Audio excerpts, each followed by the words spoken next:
Le matin du 28 février 2026, deux gouvernements ont lancé des frappes aériennes coordonnées contre l'Iran. À la tombée de la nuit, le point d'étranglement maritime le plus critique au monde avait cessé de fonctionner. Le détroit d'Ormuz, cet étroit goulet d'eau entre l'Iran et Oman, par lequel transite environ 20% du pétrole transporté par voie maritime dans le monde, s'est effectivement fermé. Pas graduellement, pas comme avertissement, complètement.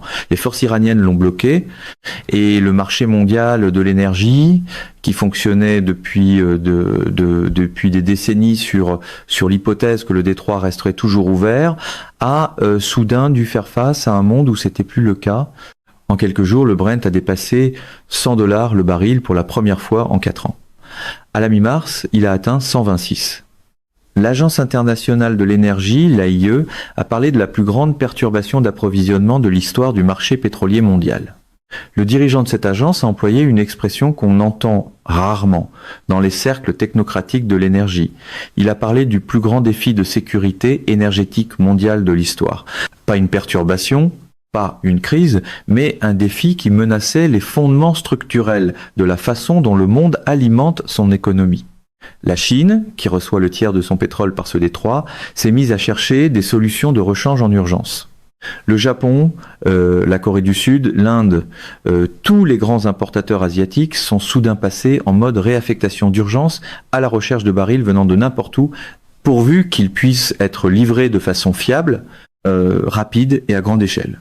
Et pendant que le monde regardait les incendies se propager dans le Golfe et les pétroliers s'accumuler à l'extérieur du détroit, plus de 200 navires immobilisés dans les eaux internationales, quelque chose que presque personne à l'extérieur de l'Alberta ne regardait, a commencé à se produire de l'autre côté de la planète. Un pipeline qui avait passé des années à être qualifié de désastre, de gabegie, de passif politique et de controverse environnementale, a discrètement atteint sa limite de capacité. Le pipeline Trans Mountain, qui transporte du pétrole des sables bitumineux de l'Alberta vers la côte pacifique du Canada, a commencé à fonctionner dans le haut des 90% de sa capacité maximale, soit 890 000 barils par jour, presque à plein, en avril 2026, alors que toutes les prévisions sérieuses situaient ce moment quelque part entre 2027 et 2028 au plus tôt. C'est pas une histoire de pipeline, c'est une histoire de pouvoir. C'est l'histoire d'un pays qui, dans un moment de perturbation mondiale maximale, a soudain découvert qu'il possédait quelque chose dont le reste du monde avait désespérément besoin et du levier qui accompagne cette découverte. Les États-Unis ne sont pas à l'aise avec ce qui vient de se produire parce que pour la première fois de mémoire d'homme, le Canada a de vraies options. Et à partir du moment où un pays qui a des options entre dans une négociation commerciale, toute la géométrie de cette conversation change. C'est généralement à ce moment-là que le mégaphone tarifaire dans l'univers Trump commence à chauffer comme s'il pouvait remplacer une stratégie. Nous le savons avec précision parce que les chiffres ont été confirmés par le propre PDG de Trans Mountain, Mark McKee, en marge de la conférence CERAWeek à Houston, dans des échanges directs avec Bloomberg, Reuters et CBC News. Il n'a pas cherché à nuancer. Il a dit que l'utilisation se situait dans le haut des 90%. Il a dit que la cause était la perturbation mondiale. Il a dit que le pipeline serait, selon ses propres mots, très très près d'être plein d'ici peu. Et il a dit qu'il attribuait directement cette poussée à la perturbation géopolitique partout dans le monde. C'était pas de la communication. C'était la déclaration d'un dirigeant de société d'État dont le travail consiste à rendre compte de l'état d'un actif à un gouvernement qui en est propriétaire. Les propres données de la Régie de l'énergie du Canada le confirment. De juin 2024 jusqu'à la mi-2025, la capacité des expéditeurs engagés a affiché une utilisation moyenne de 99%. Les exportations canadiennes de brut hors États-Unis, c'est à dire le pétrole qui part ailleurs qu'en Amérique, ont atteint à elles seules 676 000 barils par jour en novembre 2025. Cela représente une hausse de 289% des volumes exportés hors États-Unis en un an. Le groupe de recherche énergétique Enverus a indiqué dans le Financial Times que les producteurs de pétrole pourraient toucher un gain exceptionnel pouvant aller jusqu'à 90 milliards de dollars canadiens si les prix du brut se maintenaient au niveau récent, avec en prime de 25 à 30 milliards pour chaque hausse supplémentaire de 10 dollars du prix du baril. Ce ne sont pas des projections construites sur l'optimisme.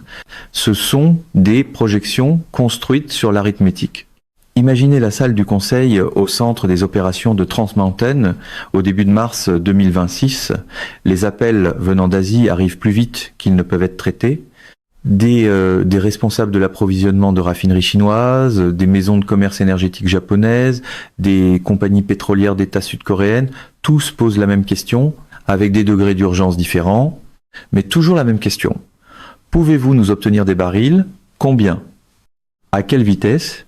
Le pipeline que le gouvernement canadien a acheté en 2018 pour 34 milliards de dollars après que Kinder Morgan a menacé de se retirer, le pipeline dont les critiques disaient que Ottawa l'avait payé trop cher, qu'il ne justifierait jamais son coût, qu'il s'agissait d'un projet de vanité politique déguisé en stratégie énergétique, ce pipeline est maintenant celui que tout le monde veut. Mark Mackey est assis dans cette salle à Houston et donne l'entrevue qui sera reprise partout dans le monde, et la phrase qui voyage le plus loin est toute simple.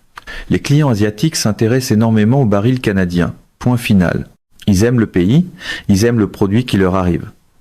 Il dit cela calmement parce qu'il sait déjà ce que presque personne, en dehors d'un petit cercle d'initiés de l'énergie, n'a encore pleinement intégré. L'équation s'est inversée. Il s'avère que America First ressemble moins à un destin quand les barils commencent à embarquer vers d'autres portes. Le Canada n'a plus besoin de vendre aux États-Unis. Les États-Unis ont toujours besoin d'acheter au Canada. C'est pas la même relation. Ça l'a jamais été, mais c'est seulement maintenant que l'infrastructure existe pour le prouver. Preuve numéro 1. Pendant des décennies, environ 4 millions de barils par jour de brut canadien ont circulé vers le sud, de l'autre côté de la frontière, vers les États-Unis. Ce seul flux représentait environ 63% de toutes les importations américaines de brut. C'était l'épine dorsale des opérations de raffinage sur la côte du Golfe, d'immenses installations coûteuses, conçues avec précision pour traiter le brut lourd provenant des sables bitumineux de l'Alberta. Ce ne sont pas des raffineries qu'on peut réorienter du jour au lendemain. Le brut lourd est chimiquement distinct du brut léger doux produit par les puits de schiste américains. Faire passer du brut léger dans une raffinerie conçue pour du brut lourd ne produit pas seulement moins de rendement, cela peut endommager l'équipement, fausser les rendements et exiger des années de rétrofit d'ingénierie. Le propre PDG de l'American Petroleum Institute a déclaré publiquement, pendant la crise d'Ormus, que le manuel de jeu est plutôt vide à ce stade pour gérer une perturbation énergétique. Ce qu'il disait en réalité, c'est que les États-Unis avaient optimisé leur infrastructure pour un monde où le brut lourd canadien coulerait toujours vers le sud sur demande.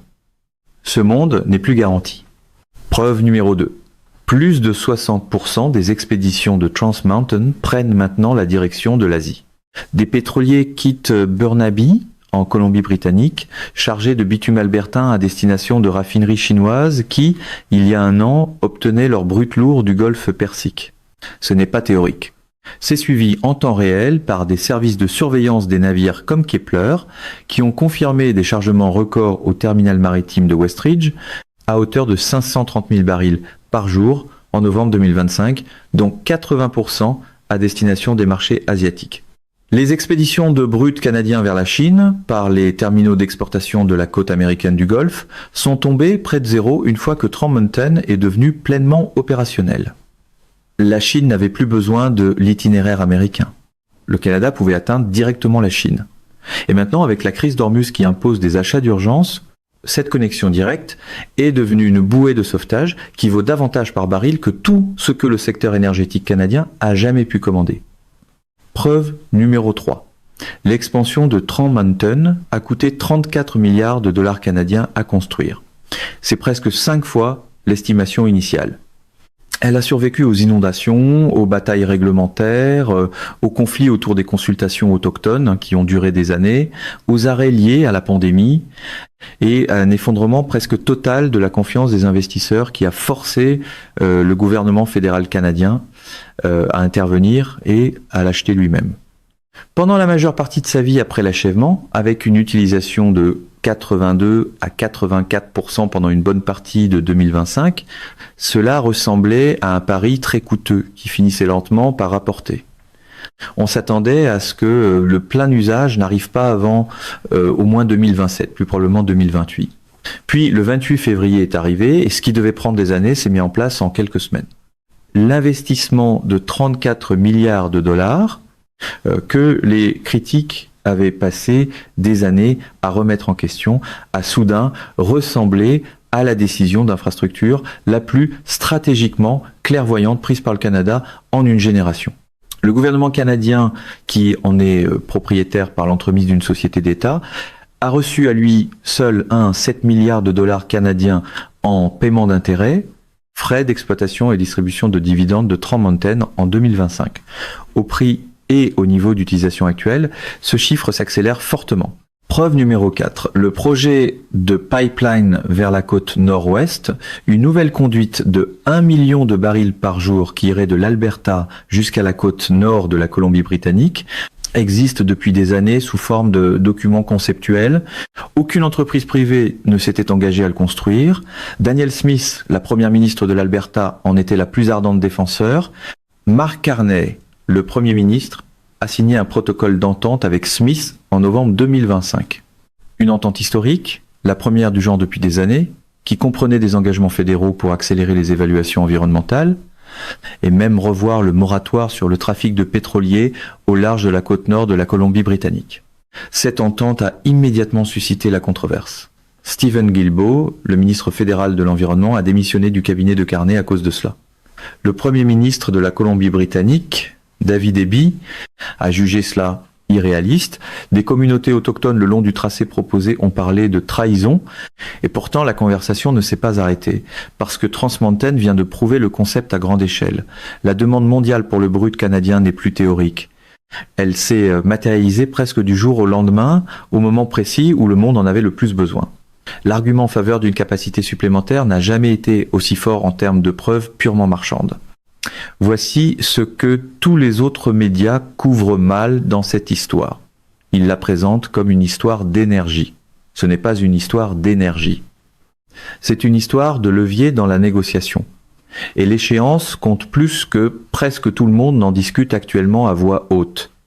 Le 1er juillet 2026, c'est la date de l'examen officiel de la CEUM, l'accord Canada-États-Unis-Mexique, le même accord que Donald Trump a qualifié de transitoire lors d'une rencontre avec Carney à la Maison-Blanche.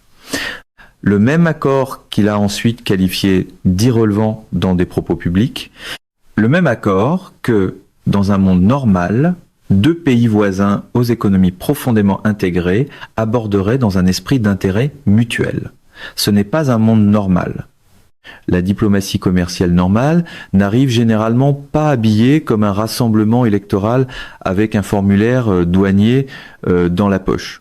Laissez-moi traduire ce que l'examen de la CEUM signifie concrètement pour vous.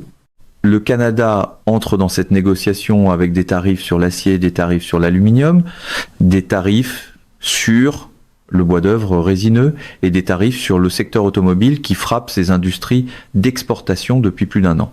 Trump a menacé d'imposer des tarifs de 100% à l'ensemble des produits canadiens. Il a menacé de bloquer l'ouverture d'un grand nouveau pont international entre Windsor et Détroit.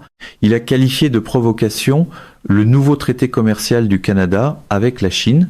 Carney a mis en place une négociatrice en chef, l'ancienne greffière du conseil privé Janice Charette, ainsi qu'un nouvel ambassadeur à Washington. Mais le contexte est conflictuel d'une manière qu'on n'avait jamais vue dans l'histoire de cette relation commerciale. Lors des précédentes rondes de négociations de l'ALENA et de la CEUM, le levier du Canada avait un plafond structurel. On ne peut pas négocier durement quand son exportation la plus précieuse n'a qu'un seul client. Quand 4 millions de barils par jour de votre produit, le plus important, coule vers le sud par pipeline, vers des infrastructures de raffinage spécialement conçues pour les recevoir, quand vous ne pouvez pas les rediriger, quand tout votre secteur énergétique est essentiellement un service d'abonnement pour les raffineries américaines, votre véritable marge de négociation est bien plus faible que ne le laissent croire vos éléments de langage. Ce plafond s'est fissuré, il s'est pas effondré. Le Canada ne peut pas rediriger du jour au lendemain son réseau de pipeline existant à l'écart des États-Unis. La canalisation principale d'Enbridge, le système Keystone, ces pipelines vont vers le sud. Mais le baril marginal, la production canadienne additionnelle qui arrive à mesure que les sables bitumineux continuent de croître, ce baril a maintenant un autre endroit où aller. Et le fait qu'il en ait un change fondamentalement la psychologie autour de la table, allons plus loin. Parce que la dynamique psychologique ici est la partie qui n'entre jamais dans la couverture axée sur l'économie. Et c'est la partie qui détermine réellement les résultats. Danielle Smith joue une partie de longue haleine. Elle a compris depuis des années que le levier politique de l'Alberta à l'intérieur du Canada est directement lié à son levier économique à l'extérieur du Canada. Une province qui ne peut vendre son pétrole qu'à un seul pays est une province qui peut être prise en otage par la politique commerciale de ce pays. Une province qui peut vendre à 3 continents est une province qui peut dire à Ottawa et à Washington quelles conditions elle exige. Le protocole d'entente avec Carney n'était pas seulement une entente sur un pipeline. C'était un signal de l'Alberta indiquant qu'elle avait trouvé un premier ministre qui comprenait ce que Smith soutenait depuis le début, à savoir que la diversification n'est pas seulement une question économique, mais une question de souveraineté. Remarquez ce que Carney n'a pas fait. Il n'a pas annoncé le protocole d'entente avec emphase en parlant de transition climatique, ni comme une mesure temporaire en attendant que les solutions de rechange renouvelables prennent de l'ampleur. Il l'a présenté comme un projet d'intérêt national. Il a employé un langage qui plaçait l'infrastructure énergétique dans la même catégorie que la défense et la sécurité frontalière.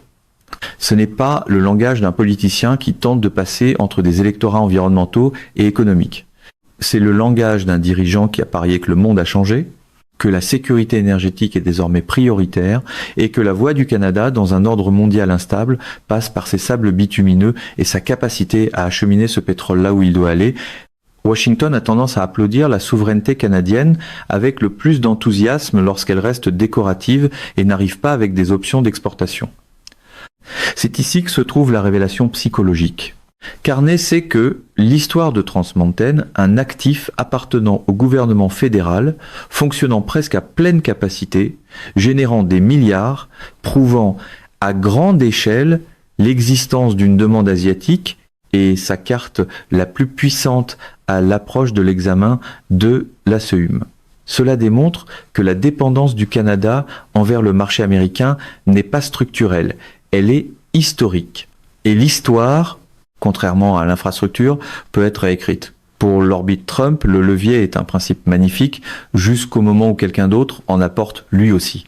3 voies qu'il faut comprendre avant d'aller plus loin. Mark Mackey, le PDG de Trans Mountain, a dit aux journalistes à CERAWeek que l'entreprise accélère déjà son calendrier d'optimisation. Le plan initial visant à ajouter 360 000 barils par jour de capacité supplémentaire grâce à de nouvelles stations de pompage était prévu pour 2029. Il a dit que l'entreprise commande déjà de l'équipement avec un objectif pour 2028. Nous serons très très près d'être pleins d'ici peu, a-t-il dit. Un PDG qui commande de l'équipement avant l'échéancier est un PDG qui a vu sa courbe de demande se déplacer d'une manière qui change toutes les hypothèses de planification à venir. Gitane de Silva, la PDG de la Régie de l'énergie du Canada, a pointé les données sur les exportations hors États-Unis comme preuve que l'expansion de Trans Mountain a accompli exactement ce pourquoi elle avait été conçue, soit la diversification des marchés, plutôt que tous les modèles ne le prévoyaient. Et Carl Haddad, un analyste du commerce qui suit de près le dossier de la CEUM, a offert un contrepoint plus sobre qui mérite d'être abordé direct. Les pipelines sont construits, le commerce est en cours. Laissons dormir les chiens qui dorment, a-t-il dit, en soutenant que le Canada devrait faire preuve de prudence avant d'utiliser son levier énergétique comme une arme, parce que les États-Unis pourraient répliquer d'une manière qui nuirait davantage au Canada qu'à l'Amérique. Et lorsque tant la voix optimiste que la voix prudente s'entendent pour dire que la variable énergétique est désormais la variable centrale dans les relations Canada-États-Unis, on prête attention à ce consensus, même s'ils en tirent des conclusions différentes. Dans le style de négociation trumpien, la retenue est souvent interprétée comme une invitation à réserver un microphone plus gros. Pour rendre justice à l'autre côté de cet argument, il existe des analystes sérieux qui pensent que la poussée de Trans Mountain est un phénomène temporaire provoqué par une crise aiguë et qu'une fois la situation à Hormuz stabilisée, quelle qu'en soit l'issue, les acheteurs asiatiques qui se sont tournés vers le brut canadien par urgence reviendront en partie vers leurs fournisseurs traditionnels. Le rapport d'avril 2026 de l'AIE modélisait explicitement un scénario où une reprise des expéditions en provenance du Moyen-Orient au milieu de l'année allégerait la pression sur les chaînes d'approvisionnement de rechange. Si ce scénario se réalise, l'utilisation de Trans Mountain pourrait redescendre vers 82%. Et si c'est le cas, l'argument voulant que le Canada ait fondamentalement restructuré sa position d'exportateur énergétique devient plus difficile à soutenir. Il y a aussi la question de la Colombie-Britannique. David Eby, le Premier ministre de la Colombie-Britannique, a clairement indiqué qu'il ne laissera pas simplement passer un nouveau pipeline vers la côte nord de sa province. Les communautés autochtones le long de ce trajet, la nation Heiltsuk, l'Union of BC Indian Chiefs, ont exprimé sans ambiguïté leur opposition à être exclus des décisions concernant ce qui traverse leur territoire. Les obstacles juridiques et politiques à tout nouveau grand pipeline au Canada sont réels, bien documentés, et peu susceptibles de disparaître simplement parce que le prix mondial du pétrole est élevé. Dans l'histoire canadienne, chaque pipeline a été plus lent, plus coûteux et plus contesté que ce que ses promoteurs avaient promis. Le protocole d'entente signé par Smith et Carney a 4 mois. Ces premières échéances, prévues pour le 1er avril, avaient déjà été ratées. Mais voici le pivot. L'argument n'a jamais été que le Canada avait réglé ses défis structurels. L'argument, c'est que la preuve de concept a été établie d'une manière qui n'avait jamais existé auparavant. Trans Mountain n'était pas censé devenir aussi précieux aussi vite. Il n'était pas censé fonctionner presque à pleine capacité en 2026. Il n'était pas censé générer un tel levier stratégique précisément au moment où le Canada a le plus besoin de levier. Le fait que tout cela arrive simultanément ne fait pas disparaître les obstacles structurels, mais cela signifie que ceux qui plaident pour davantage d'infrastructures ne plaident plus à partir d'une théorie. Ils plaident à partir de preuves. Et dans les débats de politique publique, la preuve est un type de munition différent. À l'échelle personnelle, celle qui touche votre portefeuille et votre routine, cette histoire est déjà là. Si vous conduisez une voiture quelque part en Amérique du Nord, vous avez senti mars 2026.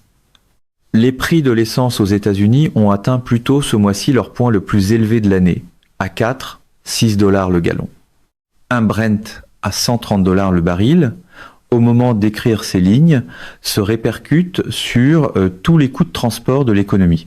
L'analyse de Bloomberg estimait que les prix des distillats moyens à Singapour, la référence pour le diesel et le carburant aviation partout en Asie, atteignaient des sommets historiques au-dessus de 290 $ le baril. Le Pakistan a dit aux amateurs de cricket de regarder les matchs de la maison pour économiser le carburant. La Corée du Sud a annoncé des restrictions sur les exportations de nafta. Les Philippines ont déclaré une urgence énergétique nationale. Ce n'est pas du bruit de fond. C'est le plus grand choc d'approvisionnement depuis la crise pétrolière des années 1970. Et cela touche tout, de votre facture d'épicerie à votre taux hypothécaire. Le taux hypothécaire américain sur 30 ans est monté à 38% à la fin mars, alors que les marchés obligataires absorbaient les conséquences inflationnistes d'un choc énergétique durable. Sur le plan politique, l'examen de Keystone se retrouve maintenant pris dans une équation énergétique qu'aucun des deux camps n'avait pleinement anticipée. L'équipe de Trump est entrée dans ces négociations en s'attendant à détenir la plupart des cartes. Elle a le levier tarifaire, le levier de marché, et un président qui a démontré sa volonté d'utiliser la coercition économique comme premier recours plutôt que comme dernier recours. Ce qu'elle n'avait pas pleinement modélisé, c'était la possibilité que la relation énergétique elle-même, les 4 millions de barils par jour sur lesquels l'Amérique a fini par compter, deviennent conditionnels plutôt que garantis. Pas exactement menacés, mais plus supposés d'avance. Quand ce scénario dérape, l'habituelle assurance des conférences de presse commence à ressembler à des éclairages de scène sans scénario. Sur le plan systémique, une restructuration plus profonde se joue sous tout cela. Et elle fait rarement les manchettes. Le système énergétique mondial n'est pas seulement en train de se fragmenter physiquement autour de la crise d'Ormuz. Il se fragmente aussi financièrement. Des rapports ont émergé au sujet de paiements pétroliers libellés en yuan chinois pour des navires transitant sur certaines routes. Le partenariat stratégique de 25 ans entre l'Iran et la Chine, officialisé en 2021, fait en sorte que la Chine absorbe plus de 80% des exportations pétrolières iraniennes dans des arrangements en yuan qui contournent délibérément les marchés pétroliers réglés en dollars. La part du commerce transfrontalier réglé en yuan a atteint 3,7% en 2024 contre moins d'1% une décennie plus tôt. Le dollar représente encore environ 57% des réserves mondiales de change, contre environ 2% pour le yuan. Ce n'est pas une histoire sur l'effondrement imminent du dollar, mais c'est une histoire sur la construction lente et délibérée d'un système de tuyauterie alternatif pour le commerce énergétique mondial. Et chaque crise comme celle-ci accélère sa construction. Et c'est de cela qu'il s'agit vraiment dans cette histoire. Pas du pipeline, pas de l'accord commercial, pas même du prix du pétrole. Il s'agit de savoir si le Canada, qui a passé des décennies comme appendice de ressources du système économique américain, est entré dans une nouvelle phase où il est réellement capable d'exercer un choix stratégique indépendant, que ce choix porte sur le marché qui achète son pétrole, sur le cadre réglementaire qui gouverne son secteur énergétique, ou sur la façon dont il se positionne dans la renégociation de la relation commerciale la plus importante de son histoire. Le pipeline est une infrastructure, mais l'infrastructure, lorsqu'elle arrive au moment exact où il le faut, devient autre chose. Elle devient une déclaration sur ce que vous êtes et sur ce que vous pouvez faire sans demander la permission. Pensez à la famille de Fort McMurray, en Alberta, aux travailleurs des sables bitumineux qui ont passé des années à regarder des projets être annulés, la capacité rester contrainte, des pipelines être bloqués par des ordonnances judiciaires et par l'opposition politique, qui ont entendu pendant des années que leur industrie était un passif pour les ambitions climatiques du Canada. Une complication diplomatique, un secteur en déclin géré. Ces travailleurs tournent maintenant à pleine capacité. Leurs produits chargés sur des pétroliers qui traversent le Pacifique vers des clients prêts à payer des prix records pour l'obtenir. Et un Premier ministre a signé une entente avec leur Premier ministre pour en construire davantage, non pas parce que la politique était facile, mais parce que l'argument stratégique s'était enfin matérialisé de façon indéniable. Le silence qui compte dans cette histoire, c'est ce que les conseillers de Donald Trump n'ont pas dit publiquement. Ils ont menacé sur tout le reste. Des tarifs sur l'acier, des tarifs sur l'aluminium, des tarifs sur les voitures, des tarifs sur le bois d'œuvre. Ils ont menacé le pont au-dessus de la rivière de Troyes. Ils ont menacé de déclarer Keystone irrelevant. Ce qu'ils n'ont pas fait, c'est menacer de remplacer le brut lourd canadien parce qu'ils ne le peuvent pas. Parce que les raffineries de la côte du Golfe qui le traitent ne sont pas interchangeables, parce que les pipelines qui le livrent vont dans une seule direction. Et parce que la seule chose qui a changé au cours des 60 derniers jours, c'est que le Canada possède maintenant un document de preuve démontrant qu'il peut envoyer ce brut ailleurs s'il le choisit. Même le théâtre tarifaire le plus bruyant devient curieusement silencieux quand les calculs des raffineries refusent d'applaudir.